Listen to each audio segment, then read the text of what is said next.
ملي نقول لك شي حاجه نسحبها. متفقين؟ متفقين. صافي مزيان. متفقين. قل لي، اعطيني دليل على وجود البوليزاريو في المغرب. كاين ما كاينش؟ لكن ماشي مشكل نجاوبك. حبيت قول. فقط نعرف على هذا السؤال اساسا باش نعرف كيفاش نجاوب. لانني شتي انت كتنسى، انت ماشي مناظر. انت لا ترقى لي مناظر، لان المناظر خصو يكون كيركز ما من ليهش الاول ليهش ديال. سب كيما شوف، تحب. لا لا انا ما ما قلتش. تشخصنش انا الموضوع، روح يا احكي. اخي انا ما قلتش سب، انا قلت مناظر. انا لم ايوا اقل احكي سب. معايا، احكي الفكره، ما تحكيش انايا نعرف الناظر ولا نعرفش الناظر، انا ما واخا، نعرفش ودابا انا نحكي كنتكلم مباشره. قلت معاك. لك الله على واه واخا رانا نحكيو على واخا البوليزاريو، وحنايا كنا واخا نحكيو على التطبيع. التطبيع هو انا جريمه غادي نقول لك. اخلاقيه انا وانحطاط غادي اخلاقي نقول لك. كبير جدا، لا ها انت يبرر له دابا، اي ها تبرير. انت حاليا راك الحدود كلمات البوليزاريو. انشائيه، كلمات كلمات انشائيه تقدر كلمات ديرهم في لايف واحد اخر. هنا ما كاينش داك الكلمات. هنا اذا عندك ايه ماشي مشكل، معلومات. تتسميهم شوف، انشائيه، حصه تتسميهم اللغه انشائيه، ما تسميهمش العربيه. شوف، انشائيه. حصه اللغه العربيه سير ديرها في لايف واحد اخر. هذا حصه العلوم، حصه ماشي مشكل. التربيه حنايا انت والتعليم. طلعتني، تصنت لي انا طلعتك انت وغنهضر معاك طلعتني. وتصنت لي. انا ايوا بغيتك طلعتني تفهمني. نحكيو على موضوع انا التطبيع، على موضوع التطبيع. دابا واسمع. راك تحكي معايا على موضوع البوليزاريو، لماذا انت البوليزاريو؟ هذا ما تزيرت، كان. انت تزيرتي. انا نقول لك لماذا. اول حاجه التطبيع لم دابا حنا ما انا ما كنتحدثوش في تزيرتش، التطبيع. راك تتزير في روحك وحدك. تسالي ونهضر انا صافي. يلا اسمع. اول حاجه ما كنهضروش على التطبيع حنا هنا. حنا كنهضروا على علاقات مع المغرب، مع اسرائيل. هنا صباح الخير. سولتك الكيان سؤال. المحتل. سولتك، ايوا اسمعي. سولتك سؤال، قلت لك شنو هو الحاجات اللي ايوا ضارينك. جاوبتيني بالحاجات اللي ضارينك. الحمد لله ما ذكرتيش فلسطين. ما ذكرتيش فلسطين ولكن ننحيها هذه جليلا. مغالطه ما تمررهاش عليا صديقي. انا كي نقول لك انا ما تجيبليش فرنسا على صديقي حدودي، سولتك ثلاثة لانه ديال هذا المرات. الكيان، سولتك ثلاثة ديال اساسا المرات. عامل ضرر في المنطقه الشرقيه. لا يا اخي لا. على جلت هذاك شوف، الاساس فما يقعدش في الحدود ديالي. شوف من يحب فلسطين يذكرها هي الأولى ايوا وتكون قضيتها هي الأولى، لا تتاجر في القضية. اسمع، أنت حصلتي وهذا اللايف قلت لك راه لا ماشي مسجل. حصلت. أقسم بالله حتى نلوحوا لك إلياس في اليوتيوب. وهاد السمية اللي داير هنا غير سير يلا بدلها باش الناس ما يعقلوش عليك. اسمع اسمع اسمع اسمع اسمع اسمع سير. اسمع. اه قلت لك أنا مزيان نناقشوا القضيه ما بين المغرب والجزائر. قلت لك كاين بيناتنا تطبيع. ايوا قلتي لي لا. قلت لك هل الحدود مفتوحه؟ قلتي لي لا مغلوقه، ما بيناتناش علاقات. مزيان صافي. انا مادام سولتك اسرائيل سؤال. كاينه ماشي انا سولتك راه ما كاينش سؤال. تطبيع. لا صافي، انا سولتك سؤال. اسمع، انا سولتك سؤال. قلت لك انت كتشكى مني من هذه القضيه هذه، انا غنفندها لك. انا عطيتك سؤال، قلت لك واش اخي سمير، ناخذ البوليزاريو من عندك الجاست واحد. موجوده؟ لا واش خليك سمير، ناخذ داريز نوت أنا شويه. سولتك سؤال، قلت لك هل البوليزاريو موجودة عندكم في الجزائر أم لا؟ نعم أم لا؟ البوليزاريو موجوده، ونحن والنظام الجزائري احتضن البوليزاريو. جيد جدا. نحن كشعب، كأمة مغربية، ملكا وشعبا، حكومة وأفرادا، نقول أن كل من يدعم تلك الشرذمة هو عدو لنا. عندك شي مشكل في هذه؟ لا ما ياك حياتكم. ديمقراطية. حياتكم ماشي مشكل. اوكي، انت تدعم شرديمه وانا ادعم اسرائيل. انت تقيم علاقه مع شرديمه، انا اقيم علاقه مع اسرائيل. اين هو المشكل الان؟ كاين مشكل كبير صديقي. اين هو؟ لانك انت بدعمك لاسرائيل راك تنازلت على قضيه لا يهمك القضايا لانني سالتك. لا تدلس. لقد سالتك. شوف العيون. شوف، سالتك في الاول قلت لك ما هي القضايا التي تهمك. وراح ما هي اسرائيل نوريها لك، نقول لك شوفي اسرائيل. قلت لي بالحق. قلت لي اسمع. ولكن ما هي سالتك. اسمع صاحبي، ما تحاولش تهرب. ملك عافاك كتخلي هكا كيهرب. الله يجازيك بخير. يا ما تهضريش. يا ضحكي. اسمع عافاك الا كان ممكن تطلعي الاخ ديال الدار الا كان ممكن. شكون؟ ديال الدار الملكه اللي كانت تحكي بالاعضاء الجنسيه ملكه. وانتم ما يليقش معكم الاحترام. حصلتي؟ دابا نحكي معك. واش حصلتي؟ قول لي واش حصلتي؟ خليك معايا مركز ونسى الملكه. اللي يحصل هو اللي يهرب للاعضاء الجنسيه، اللي يحصل هو اللي يهرب للاعضاء الجنسيه. انت دابا خليتي الموضوع ومشيتي. جاوبني على السؤال ايوا انت ديالي. اللي هربت من موضوع. حنا نحكوا على انحطاط اخلاقي بالتطبيع وهو جريمه شي اخلاقيه. جمله أنت اخرى، رحتي شي جمله للبوليساريو. اخرى حافظها من غير انحطاط اخلاقي ما كايناش والو. لا حنا نحكوا على التطبيع، هل هو جريمه ام لا؟ هل التطبيع جريمه اخلاقيه؟ واش نسيتي بلاتي، واش نسيتي ملي كنتي اللي هي اشنو كنتي كتقول؟ انا نفكرك كنتي كتقول بان جميع الانظمه مطبعه، كاينه اللي مطبعه تحت الطاوله ولكن كاينه اللي مطبعه فوق الطاوله، وقلتي انت بالحرف عند اسعد، ودابا نحط لك لونغيستخمون قلتي عنده بالحرف، ولكن الذل والعار هو انك تطبع فوق وتبين للناس انك مطبع، ولكن بالنسبه لك انت تحت الطاوله ما كاينش مشكل. سولناك 3 المرات على فلسطين ما جاوبتيش، سولناك على اسرائيل وبغيناك تنطق كلمه فلسطين ما نطقتيهاش. معليش نجاوب على هذه النقطه ولا دابا راكم دائما دايرين عليا الحصار. ما دايرين عليك لا حصار لا والو، انت كتنكر واقع. انا سولتك في الاول 3 ديال المرات، عطيتك جميع انواع الفرص انك تقول ما هو الشيء الذي يضرك في تطبيع المغرب وما هو مفهوم التطبيع في المغرب. قلت لي بان مفهوم التطبيع في يضرني المغرب كثير. قلت لا، ما قلتش هذا. لا، انت قلت ما قلتيهاش. انت قولتني الان ما لم اقل. 793 اليوم غادي أيوة. نحط هذا اليوم غادي نحط هذا الشيء في اليوتيوب وغتشوفوا هذا الشخص مدلس. شويه باش بلاتي ما تقاطعوش باش ما يبقاش يرفع صوته. السلام عليكم السلام عليكم الاخوان. السلام عليكم. مرحبا بك. عليكم السلام. لا تهدي الدار عافاك الله يجازيك بخير. واحد دقيقه، واحد دقيقه الله يجازيك. تفضل. حنا كنا نحكيو في موضوع بلاتي ديري لي ميوت عافاك. انا ملي كنجي نهضر كيقاطعني ما كيخلينيش نهضر. تصنت لي الياس. حاول الامكان تتعامل معايا بلا ميوت، بلا ما تربط اصاحبي، هضر معايا هكا خليني نهضر. سولتك في الاول قلت لك التطبيع في المغرب شنو الحاجات اللي انت المفهوم ديالك عليه؟ قلتي لي انا ما بغيتوش يجي الحدود ديالي، حنا دول شمال افريقيا ما يجيش عاودت لك السؤال مره ثانيه وعاودت لك المره الثالثه. صافي وخديتي الوقت ديالك ما يخلينيش نكمل. وخديتي الوقت ديالك الكافي وقلت لك امام الناس زيد. انا عاطيك الوقت قلتي لي لا صافي هادشي اللي كاين. قلت لك الله يهديك زيد، قلتي لي لا نسيت القضيه الفلسطينيه. ودابا ملي تحشرتي في الزاويه هذا تدليس. دابا ملي تحشرتي في زاويه ما نسيتهاش وهذا تدليس. هذا تدليس يا اخي. دابا ملي تحشرتي في زاويه انت اسمع. انا لا تكذبش. انا لا اكذب. الناس شاهدين عليك. انا لا اكذب. الناس شاهدين عليك. الناس شاهدين عليك. كيفاش تقول لي نسيت القضيه الفلسطينيه؟ انا بالاساس هم اعدائي لانهم اخذين خطا. لو كانت القضيه الفلسطينيه في لحظه واش انتم كديروا علاقه مع الامريكان او روسيا؟ لحظه اسمع. لو كانت القضيه الفلسطينيه في بالك يا اخي العزيز كنت ستنطق بها هي الاولى.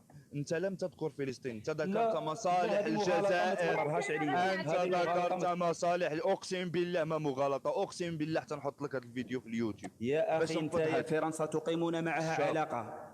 هل نقول لك علاه جبتوها الحدود ديالنا فرنسا؟ لان فرنسا هي الحاكم الفعلي لدوله الجزائر يا اخي.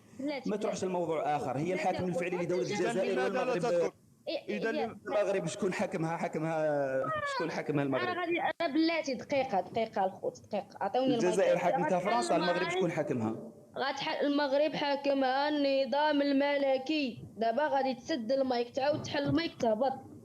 الخوت واحد المساله إلياس، هو قال لك بانه كتهمه القضيه الفلسطينيه. حنا عندنا فيديو مسجل غنحطوه ليه في تيك توك ان شاء الله باذن الله من الاول حتى الاخر، نشوفوا واش في هذيك الفتره اللي قبل ما نجبدوا ليه حنا القضيه الفلسطينيه واش ذكرها هو على فمه، والناس غادي تشوف ديك الساعه. ونحطوا ليه الفيديو حتى لدابا من بعد اشنو بدا تيقول باش ناكدوا للناس هذه النوعيه وهذه الصبغه ديال البشريه كيفاش دايره.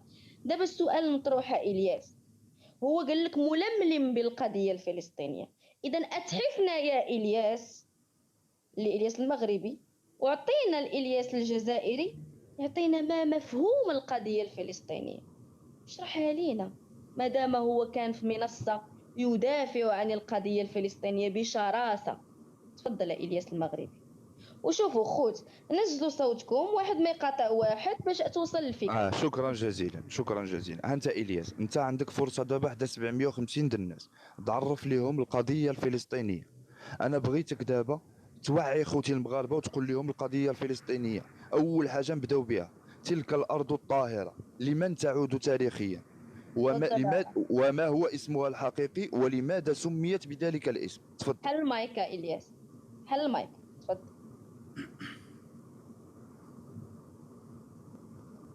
مشى لجوجل وين يجاوب؟ حل المايك، انا راه ما كنسدك لا مايك لا والو. تفضل. دار واحد دقيقه. ايوه لا. ما هي القضيه الفلسطينيه؟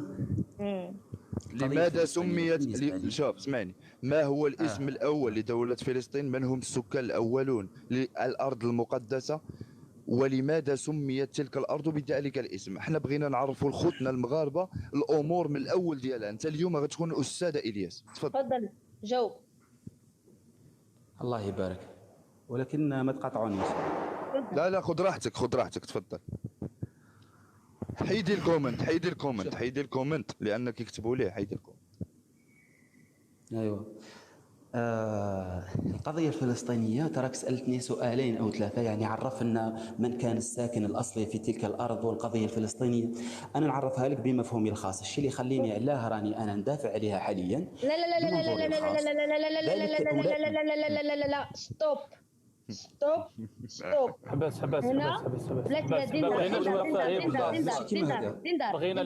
بغينا العلم او تجاهل. وهذه هي الدكتاتوريه الرعناء اللي علمكم عليها النظام. لا ما تحاولش تهرب، السؤال كان واضح وبين. انا هكا دايره. هذه الدكتاتوريه الرعناء التي رباكم عليها النظام الدكتاتوريه. ما تهربش الدكتاتوريه الرعناء. ما تهربش ما اصبحت. انا حسبي والله لا حسبي والله من دون تصبروا في الواقع.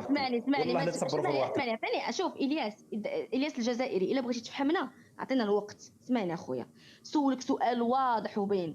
قال لك انت دابا ململم بالقضيه الفلسطينيه، ملي كدير بحال هكا كتسمى انك باغي تهرب، وكلشي غيشوف هذا الفيديو وغيشوف هذا اللايف، وربي جابك حتى لعندنا. لا باش من خلالك لا ماشي كيما باغيين نتوما، من خلالك نوضحوا الفكره ديالنا اللي ما تعطاتناش في هذاك اللايف. والله ما تقدري توضحيها من خلالي، والله ما تقدري. اسمعني اخويا. اوكي ما نقدرش. دونك دابا جبتي المكان ديالي، انا تنبغي الانسان اللي تيقول لي ما تقدريش، ونعطيك كل الوقت باش تمشي تجاوبني، ولكن هو السؤال بسؤال. جاوبك قال لك عاود لي السؤال الياس دغيا عافاك، ولكن ما تقاطعينيش. بلاتي ما غاديش تجاوبني على فلسطين كيفاش كتعني لك انت. شوف انا واخا شوف انا والله ما نسولك في تاريخ فلسطين يا سيدي، صافي والله تنحيد لك السؤال. سؤال صعيب هو. انا نبدل لك السؤال. الاخ الياس نعم ديندار الياس بالله عليك قول له الله يسترك كي تكمل الاسئله ديالك قول له بغينا تفسير ردود علميه ماشي حسب مفهومك الخاص ولا كما قال الاخر. قول له بغينا شيء علمي، اختمها له هكذا، طرح سؤالك واختمها له بالطريقه هذه. شوف انا دابا ما كرهتش نخدموا القضيه الفلسطينيه مادام متجمعين مع انسان فلسطيني بحال هذا يحب فلسطين، نبغيو نستافدوا منه. اسمعني يا الياس، كاين واحد القضيه في فلسطين. لا جزائري ولكن بدم فلسطيني كنظن. انت تحب فلسطين اكثر من الجزائر، وقضيتك الاولى هي فلسطين، اليس كذلك؟ هذا كلامك انت، انا لم اقل هذا الكلام.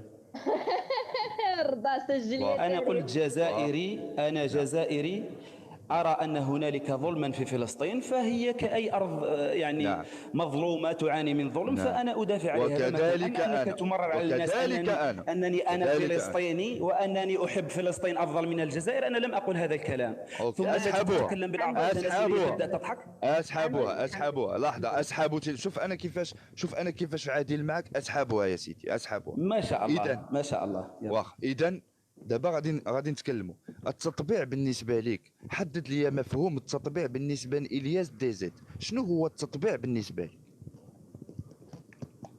التطبيع هو إقامة علاقة مع إنسان في الحقيقة هي علاقة مقرفة جدا، ومن المفروض لا تكون، ونحاول أن نجعلها طبيعية، وهي في الحقيقة شيء فيه من الدناسة والنجاسة ما يراه الناس غير طبيعي إذا قمت بعلاقة مع ذلك الكيان، لأننا نتحدث عن أقذر كيان خلقه الله منذ أن خلق الكرة الأرضية. فالعلاقة معه ولو تحت الطاولة تبقى أشرف من العلاقة معه فوق الطاولة مليار مرة. هذا إذا ثبتت العلاقة التي يدعيها بعض الكذابين المخزن. أما لما قلت لك تحت الطاولة عاوتاني باغي تمرمز. لا خذي بلاتي لو اردت خلينا نكمل مناظرة الفكرة ديالي. اسمعني خلينا نكمل الفكرة ديالي. لا ما تكملش خليني الفكرة ديالك. نكمل. اسمع ولا غادي نبدا نستعمل شي كلمات ما غتعجبكش، كلمات نستعملوها فقط مع تناسلية. اسمع الشريف، اسمع الشريف، اسمع. انت بطبعك هذا هو الحوار ديالك، حوارك دنيء. اسمعني نقول لك. لا انت اللي كنتي تهضري بالاعضاء التناسليه ماشي انا. اسمعني الا بغيتي تحاور وانت مرأة. اسمعني السي الرجل. لو كنت رجل كنت ثقيل، انت خفيف.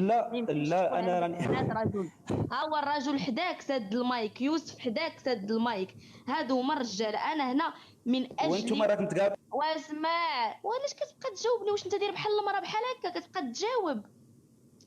واخا نكون المرأة ما نهضرش بالاعضاء التناسليه امام الرجال. المرأة انا واش تكلمت على انا حتى اذا كنت امرأة فانا لا اتكلم بالاعضاء. هذا شوف، وراه من قبيله هو شد واحد الهضره على اساس انها من الاعضاء التناسليه. ما عرفش ان احنا عندنا في المغرب هذيك عندنا معنى واحد اخر، وهو يريد ان يهرب من المناظره. هذا الانسان هذا ما نهربش من المناظره. انتم حابين تمروا باش تقول لنا حابين تمروا التبرير للاحتلال. شوف غادي نقول لك جوج كلمات، يا اما غتخلي المناظره تدوز مزيانه سلميه، غادي تستحسن. اسمع، غتستحسن الفاظك واسمعني. يا غنزلك، يا غادي تستحسن الفاظك في مناظرتك في الحقيقه. لا اسمعني احترام. اسمعني خافوا من الحقيقه خويا. والحقيقه بالسبان. واش الحقيقه انك تجبد لي النظام ديالي والملك ديالي؟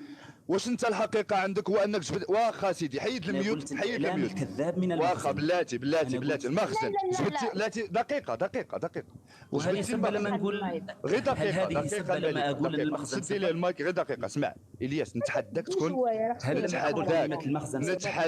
نتحداك تقول لي ما معنى كلمه المخزن وامتى خرجت هذه الكلمات. يلا حيد الميوت وبين لي الشجاعه ديالك وقول لي هذه الكلمه هذه متى ظهرت. يلا حيدها. دير بحال الفار. اشرح لنا المخزن.